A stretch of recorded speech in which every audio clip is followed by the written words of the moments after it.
નમસ્કાર, હું નીતિન પટેલ. તમે જોઈ રહ્યા છો સમાચાર મેં આગળ ન્યૂઝ. હવે જોઈએ આજના સમાચાર. મહેસાણા જિલ્લાના વિજાપુર પોલીસ સ્ટેશનમાં એક અંધશ્રદ્ધાના કિસ્સાની ફરિયાદ નોંધાઈ છે, જેમાં એક પરિણીત મહિલાને તેના નણંદ, નણદોઈ અને અન્ય સંબંધીઓ દ્વારા ચારિત્રની શંકાને આધારે ગરમ તેલમાં હાથ નાખવા મજબૂર કરાઈ હતી.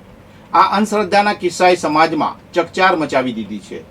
મહેસાણાના વિજાપુરના ગેરીતા ગામે એક મહિલાને અંધશ્રદ્ધાના વહેમાં ઉકળતા તેલમાં હાથ નાખવાની ઘટના સામે આવી છે. આ સમગ્ર ઘટના 16 સપ્ટેમ્બર 2025ના રોજ મહેસાણાના ગેરીતા ગામમાં બની હતી. પીડિતા ખેતીકામ કરે છે અને તેણે નોંધાવેલી ફરિયાદ અનુસાર તેના નણંદે તેના પર ચારિત્ર પર ખોટો વહેમ રાખી ગાળો આપી હતી. નણંદે પીડિતાને ખેતરમાં કોઈ અન્ય પુરુષ સાથે સંબંધ હોવાનો આરોપ મૂક્યો હતો. જો કે પીડિતાએ આ વાતનો ઇનકાર કર્યો ત્યારે નણંદ ઉશ્કેરાઈ ગઈ અને તેણે તેના પતિ અને ભાઈ તેમજ અન્ય સંબંધીઓને બોલાવ્યા હતા. આ તમામ લોકોએ ભોગ બનનાર મહિલાને ચૂલા પર રાખેલા ગરમ તેલમાં હાથ નાખવા જણાવ્યું હતું અને કહ્યું હતું કે જો તું સાચી હોય તો તેલથી દાજીશ નહીં.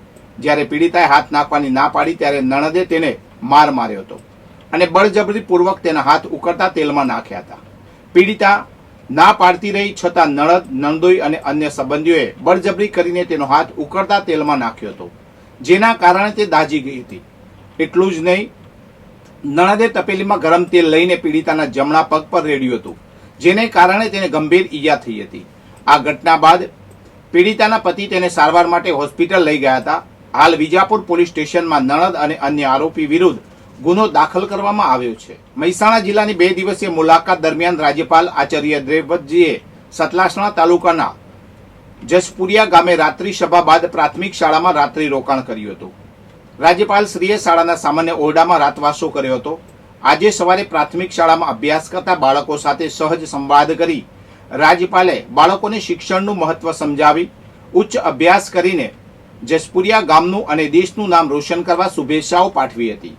આ તકે શાળાના વિદ્યાર્થીઓએ રાજ્યપાલ સાથે સંવાદ કરવાનો આનંદ વ્યક્ત કરી રાજ્યપાલને હળની ભેટ આપી હતી. આ મુલાકાત વેળાએ જિલ્લા કલેક્ટર S.K. પ્રજાપતિ, જિલ્લા વિકાસ અધિકારી ડોક્ટર હસરત જૈસ્મીન, જિલ્લા પોલીસ અધિક્ષક હિમાંશુ સોલંકી, નિવાસી અધિક કલેક્ટર જસવંત કે જેગોડા સહિતના ઉપસ્થિત રહ્યા હતા.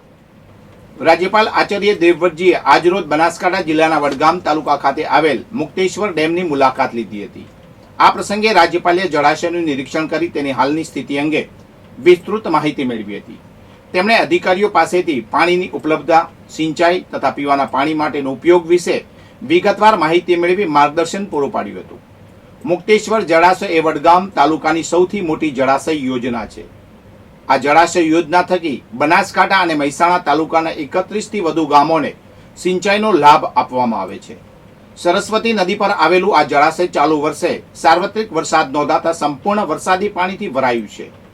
આ પ્રસંગે પાલનપુર ધારાસભ્ય અનિકેતભાઈ ઠાકર, જિલ્લા કલેક્ટર મિહિર પટેલ, જિલ્લા વિકાસ અધિકારી M.J. દવે, જિલ્લા પોલીસ અધિક્ષક પ્રશાંત સુંબે, મહેસાણાના જિલ્લા કલેક્ટર S.K. પ્રજાપતિ, જિલ્લા પોલીસ અધિક્ષક હિમાંશુ સોલંકી, નિવાસી અધિક કલેક્ટર જસવંત કે જેગોડા સહિત ડેમના અધિકારીઓ ઉપસ્થિત રહ્યા હતા. ગુજરાત સરકારે રાજ્યના 222 તાલુકા મથકોએ આંબેડકર ભવન બનાવવા માટે જમીન ફાળવી હતી. આ અંતર્ગત વિસનગર તાલુકા પંચાયત પાછળ 1000 ચોરસ મીટર જમીન આંબેડકર ભવન માટે ફાળવવામાં આવી હતી.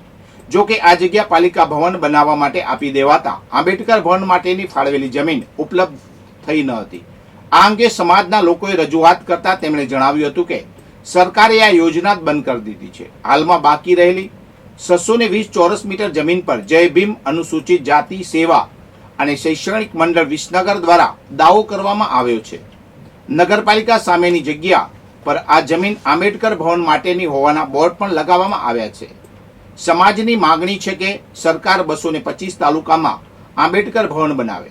જો સરકાર આ યોજના અમલમાં લાવે તો વિસનગરમાં પણ આંબેડકર ભવન બનાવવામાં કોઈ વાંધો નથી. જો કે હાલ સરકાર યોજના અમલમાં ન હોવાનું જણાવે છે. આથી મહેસાણા કલેક્ટર સાહેબને લેખિતમાં 680 વાર જમીનની માંગણી કરવામાં આવી છે.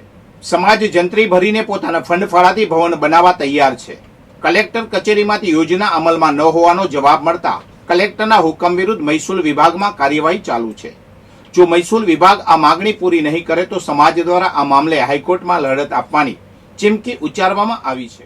અરવલ્લી જિલ્લામાં એસીબીએ મેઘરજ યુજીવીસીએલના એક કર્મચારીને ₹500ની લોચ લેતા રંગે હાથ ઝડપી પાડ્યો છે. આ કાર્યવાહી મેઘરજ તાલુકાના પીપલોડાથી વાસણા વચ્ચે કરવામાં આવી હતી.